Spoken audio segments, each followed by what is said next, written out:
How to enable or disable AirDrop on the iPhone 16 series.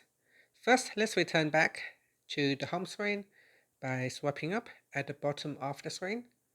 And from the home screen, tap on Settings. Now in the Settings page, we then scroll down and in here tap on Screen Time.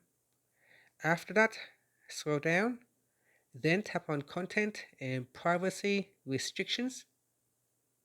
Next, tap on Allow Apps and Features. And from here, go down, then tap on AirDrop. Tap on the AirDrop toggle button to switch it off or turn it on. When this is turned off, you are disabling AirDrop. Otherwise, we can switch it on. And that's it. Finally, you can swipe up to go back to the home screen. So if AirDrop is not working, you want to go in here and make sure it is turned on.